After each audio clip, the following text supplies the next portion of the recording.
Welcome to Far East Wargaming. My name is Richard, and today we're bringing you another Heresy Thursday. This week, I am glad to welcome back Jason. Hello, everybody. And just to apologize in advance, I'm recovering from a pretty nasty bout with the flu, so you'll have to excuse me if my voice is a little crackly tonight. Yes, well, we will forgive you for that.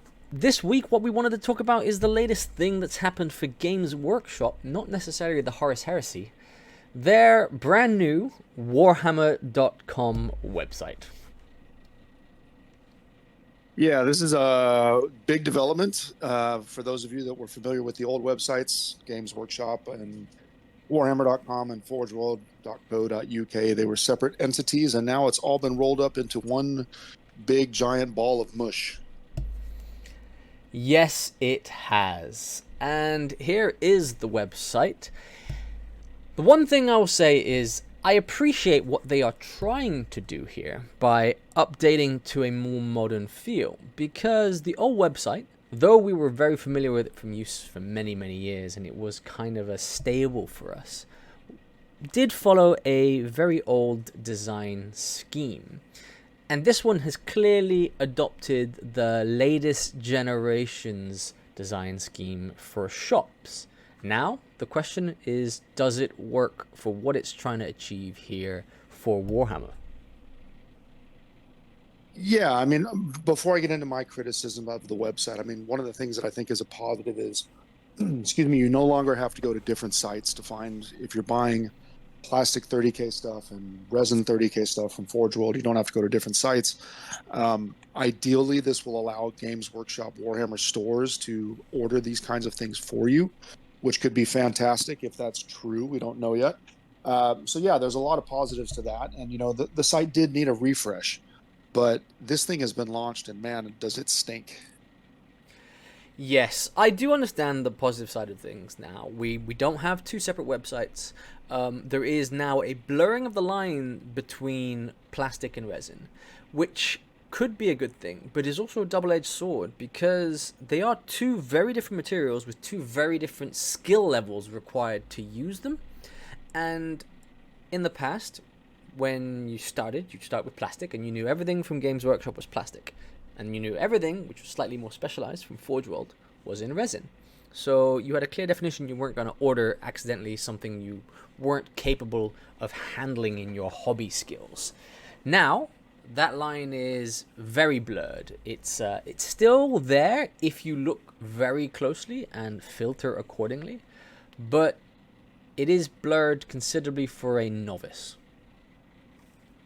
Yeah, it's a fair point. I mean, if you look at the new website, they've identified what you could call the legacy Forge World products as expert or 15 plus. So they've got this little designation on it so that you at least kind of know what it is.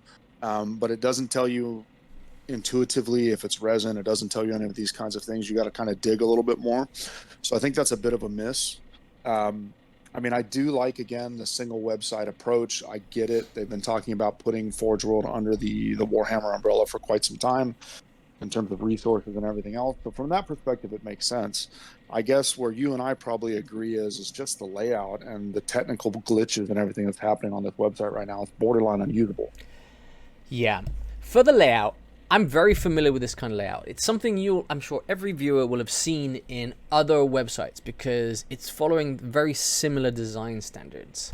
And I do like, for certain applications, a very clean white background with a flow down from top to bottom, a scrolling view as opposed to a next paging view, which is kind of what they're doing here. But for Games Workshop, when you're a miniatures company, you want a bit more, I don't know, look and feel, and it's too clean in my opinion, especially the landing page and the images themselves. If you look at just on the landing page, the first few images you see, they're cropped out onto white backgrounds. So, or yes, it's emphasizing the model, but it's losing the immersion you got from some of the other pictures we had in Games Workshop. Yeah, so for me, the website in some ways is a little bit slower, right? I mean, I get the layout and I get the style update and the refresh and all of this, but like As a Heresy player, if I want to access the Heresy stuff on the main page, I need to scroll down. I need to figure out what is the setting that I'm going to look at. Cursor over to the right setting, select the Horus Heresy. Then you get to the Horus Heresy main page. Then you got to cursor down and you got to decide, do I want new releases or do I want to go to a specific faction? Then you got to select your faction and then you got to select again. Like, it's not that we don't know how to do that already, right? I mean, the old website had it as a sidebar menu, but it's so much slower now because you have to navigate different parts of real estate. So it's not that it's tough. You know, I'm obviously smart enough to navigate through it, but it's just the old system actually was faster. And I don't know why you've done this for any other reason except for to try and draw as many eyeballs to all the different flashing lights and stuff on it as possible. But what do I know? I'm not a marketing guy. Yeah. Just to interrupt you there, I was trying to follow you as you were talking about the instructions. And as soon as I placed my next button there to move on to the Horus Heresy and view the next part for shopping, I got this infamous crash that the website is undergoing. And I'm sure our viewers amongst us have had it as well. Jason, you had it just now whilst we were doing the prep for this video there. And this here, the fact that we're getting a crash from a company which has so much capital and so much expertise is mind-boggling. Yeah, and I'm getting it on my phone. I'm getting it on my laptop. I've refreshed. I've deleted my cookies and my history and blah blah blah blah blah. It still keeps popping up, right? So even the so-called fix that apparently there's some sort of online FAQ about how you can fix your browsing experience. Haven't seen it, but that's what people are saying. You're doing all this stuff to be able to access the site properly, and in my case, on multiple platforms, it's not working. So in all, it's a very frustrating experience. And I mean, yes, every time a new website launches or something like that, you can expect a little bit of disruption, but this is really annoying. And I actually do want to place an order for some Forgeworld. Oh, well, that doesn't exist anymore, for some expert 15 plus materials. And I can't place that order right now because I'm just so frustrated with the website. It's really, really annoying. Yeah. Well, if I take you on a little tour of the things I've found for the website here, you can scroll down, as Jason said, and find the settings, shop by settings here. If you want to bypass that, you can. It's not obvious. You have to go to the shop in the top hand corner there, and it brings you up an unexitable page where you can't click anywhere but the X and the relevant signs here. If we go to the Horus Heresy, it takes us into another selection menu, and it just emphasizes the navigations issues, because if you go into any of the top 3 here, start here, pre-order now, or new release, that's all you can see. There's no filter for anything else, and there's no navigation backwards to get to the rest of the range. You have to do that entire search again, which to me is a shopping website, which is what this is, even though it's a community website as well integrated now, just makes the experience so much harder. And then if we look into some of these, this one here for the Deredeo seems to have most of its photographs, but you'll notice that there are images that are just not found. And for the Deredeo, it's only one image not found, but some of the items, it's all of the images are not found. This is a very poor show for the transition here from a functioning website to this new state. And though we can try and forgive teething, for listed companies such as Games Workshop, there shouldn't be these teethings. They rely on sales, and they're failing in the sales methodology. Yes. I mean, excuse me, make it easy to take my money, right? If we think about the old Forgeworld website, it was actually really intuitive. It was really, really simple. Yes, it was old school, so just hear me out. But I mean, you could go over to it and you could say, Warhammer 30K, Loyalist, infantry accessories. And what is it going to do? It's going to give you, like, let's say you selected Iron Hands. It's going to give you every weapon accessory that's applicable to the Iron Hands. It was fast. It was easy. It wasn't hard to do. The filters didn't put you into menus that you couldn't click out of and all these kinds of things. It was really, really easy to use. Yeah, that seems to be lost here. I mean, why are they making it hard for me to find what I need to find and to buy what I want to buy? It doesn't make a lot of sense. Now, there is some cool little Easter eggs that I've noticed as I've kind of been poking around on there. So if you actually go to the main Horus Heresy page, under the kind of army deals with a box set section, there's a piece of artwork or a miniature. It's debatable which one it is. I think it's a miniature. There's a picture there of a salamander in the new Mark III armor that's carrying a power axe and a bolt pistol, and that's an option that we don't have released yet. So I'm kind of excited about that. I mean, that's interesting. Games Workshop likes to drop these kinds of little teasers, and I think we've got one right there on the main Heresy page. Yeah, we are looking for more options for our guys. The Mark IIIs, the new version of them, the upgraded Mark IIIs. Love them or hate them, the design. They are what we have now. We haven't got access to the old ones anymore. So if we do see something from a teaser drop here, it's a good find, Jason. It's definitely a sharp eye there, knowing your stuff for this. I am not a huge fan of this latest Mark III set. I'll probably have to get some at some point.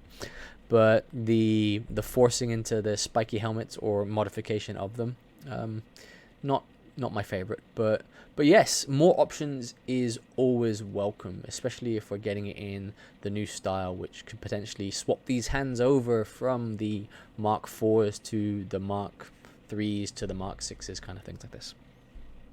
Yeah, and that's almost like as if we did a separate podcast about the Mark IIIs. I've been messing around. I got my box sets in this week, and I've actually been messing around with converting some over. It's really cool. They're growing on me. I still don't like the spike helmet. I don't think I will ever like the spike helmet, but the armor itself and how fast they go together is really growing on me. And I'm able to still do some really cool things. Iron Hands conversions, and I'll put some photos on my Instagram, and maybe we'll have something here on the channel at some point. But those are growing on me. But coming back to the website and Easter eggs, there's another one that's very interesting to me as well, which is there's a section on the main Heresy page for Adeptus Titanicus. There is not a section on the main page for Legions Imperialis. Nothing.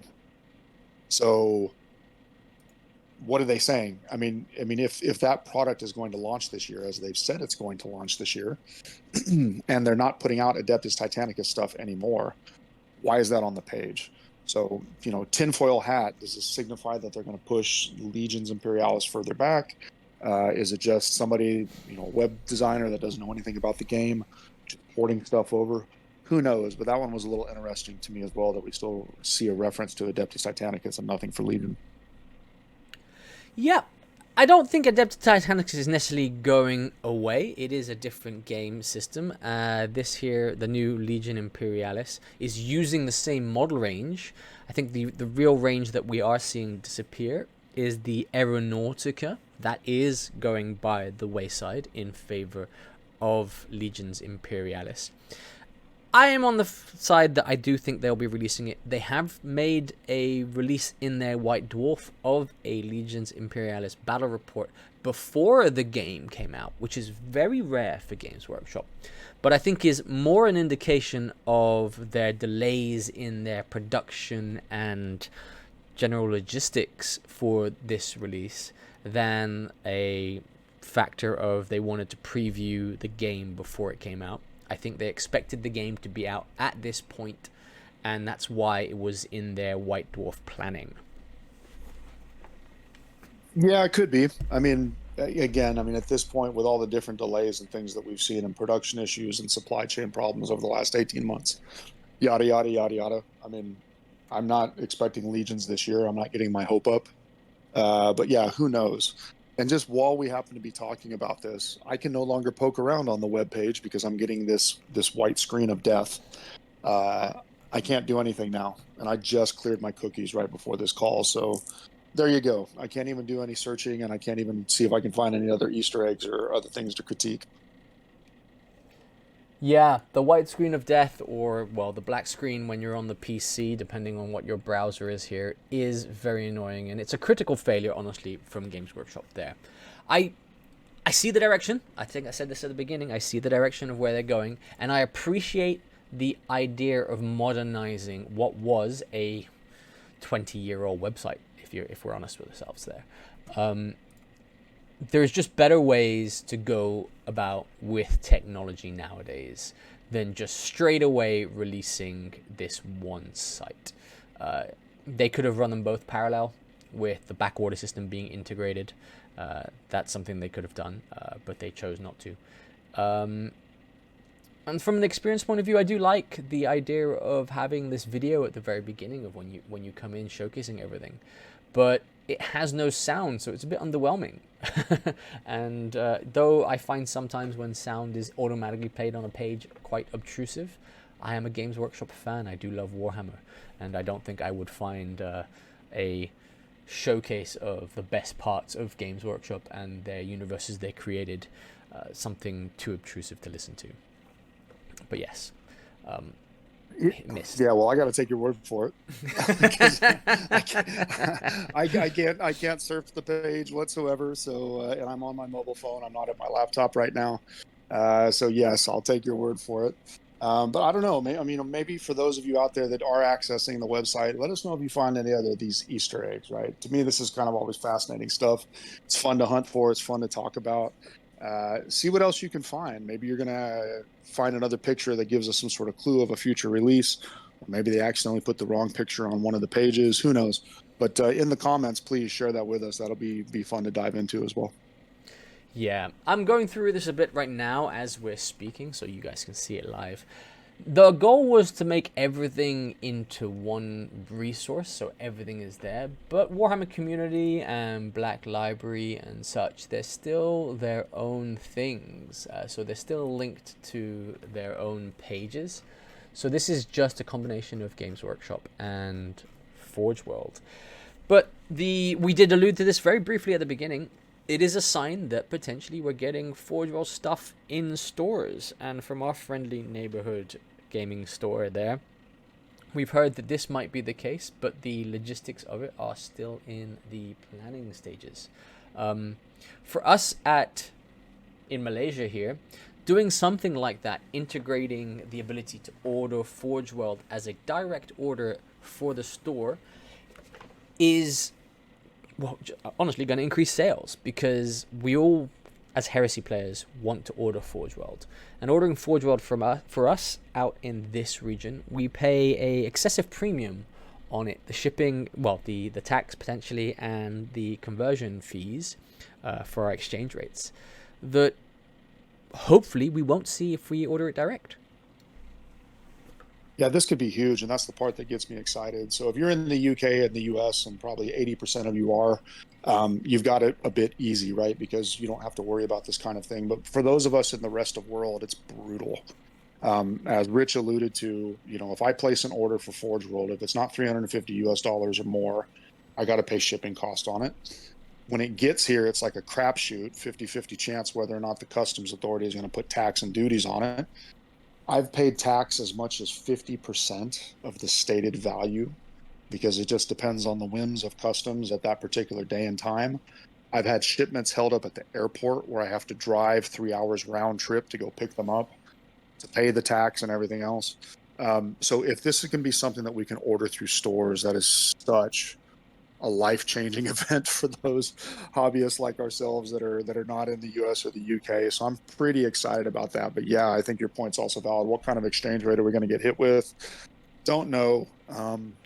But yes, I give GW kudos for the fact that we may be able to order this stuff through stores.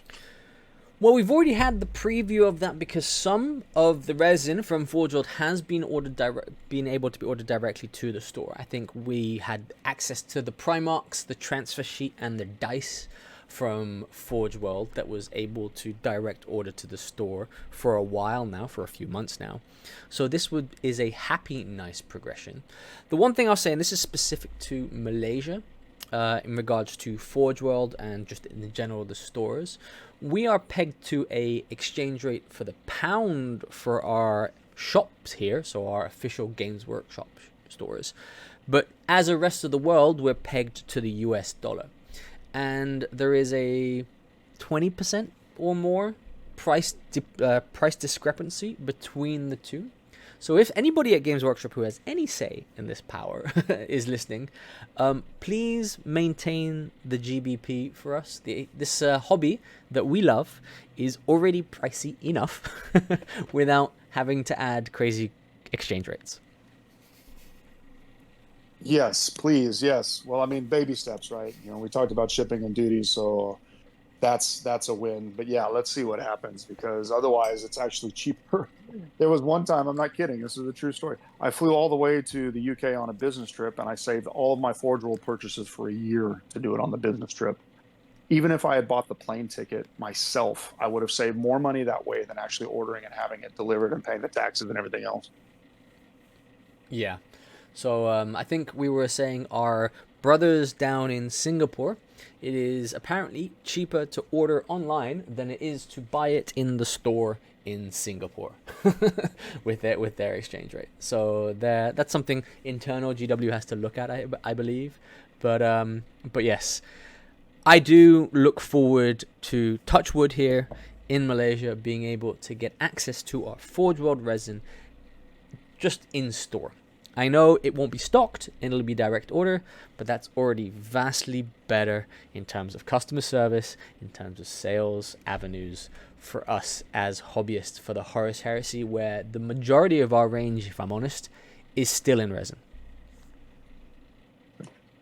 Yeah, I think we have a good precedent for the power of actually being able to order Forgeworld stuff through the store, and that was the Primarchs that were available earlier this year, where we were able to get, for a limited time, we could order Primarchs at your local Warhammer store. They would ship it in with the regular shipment, and you didn't have to pay any of the taxes or shipping or anything like that.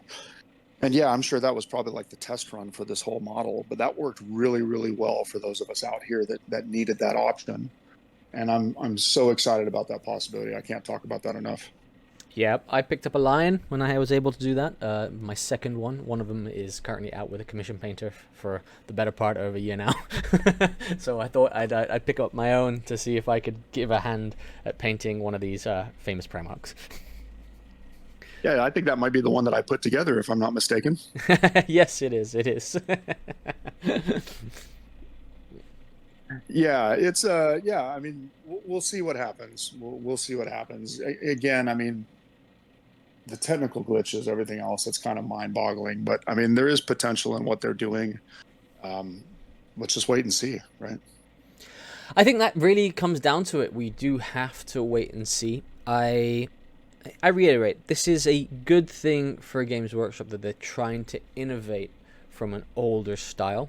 I think it comes down to mainly the poor execution of this, and I'm hoping that they can recover it in a timely manner, because we do use this as a reference point for everything. When I'm building army lists, looking at new models, I use this store to check out what is available, what I can make, what I can convert. That's the goal of it here, to be able to help us purchase, because Games Workshop is famous for, and modelers are famous for, buying one box to get a couple pieces for a conversion, and without being able to see what's in the box on the sprue or how it's there, we can't do that anymore. No, we can't. And just a word about 3D printing. Always a touchy subject, but I think it deserves to be mentioned as part of this discussion. I'm not a huge 3D printing guy. I don't knock on anybody that does. I have used 3D printed stuff. I don't knock on any of that, but my preference is actually to get the originals. And to your point, if I can't see the sprues, or if the website is making it so annoying to try and buy things, or excuse me, to get them shipped properly or whatever else, blah, blah, blah, blah, blah. Just quit making it hard to take my money, because if you don't fix that, then I'm going to go get the bits from somewhere. Right. So listen to your feedback, Games Workshop, right? Don't give people even more reason to go down the path of 3D printing. Make it easy for us. And I'm hopeful that you can do that. Yeah. I myself am on the slightly other side of the fence. I am a 3D printer myself. But again, it's within reason. 3D printing isn't for everybody. I think we'll be doing a little podcast or a little video on the pros and cons of 3D printing for the resin space, or just the Games Workshop space and modeling space, sometime in the future. It's something I'm looking to prepare at this point in time, where we'll go a bit more in depth. But it is in moderation. I'm not a fan of 3D printing whole armies of 40k, 30k, Age of Sigmar kind of things like this. But for accessories, for bits you can't get, or custom bits especially, I'm a very big fan of custom bits.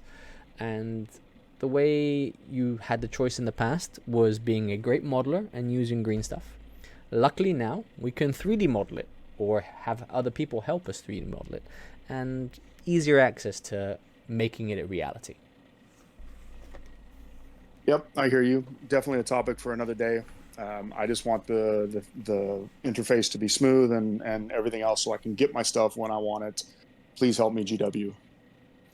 Well, I think we've hopped on enough about the new store. I think the consensus is glad it's here, wish it was better, and hope for improvement in the future. A bit like what we try and achieve here at Far East Wargaming. We hope to get a bit better as we go along in the future. Yeah, absolutely. Keep the comments coming, keep the feedback coming. We really appreciate it. I just had an opportunity to go play No Retreat Horus Heresy 4 in Gibraltar a few weeks ago, and what was awesome there was hearing feedback and people saying that they subscribe to the channel, they like the channel. I mean, that kind of stuff is just awesome to hear. We really appreciate that, and we do answer all of your comments, and we do want to interact with you. So please like, subscribe, all that jazz, but even more so, just interact with us. We're very happy to interact back. Yeah, we will be having Jason on with Paul, who also attended the No Retreat Horus Heresy, to have a discussion on what that experience was like. So please look forward to that podcast. We'll be bringing you in the very near future. But from us at Far East Wargaming, that's all for our Heresy Thursday. Thank you for listening if you're still around. And we will be back next week with some more of this Heresy Thursday. So from me, Richard, thanks for listening, and we will see you next time. See you on the next one.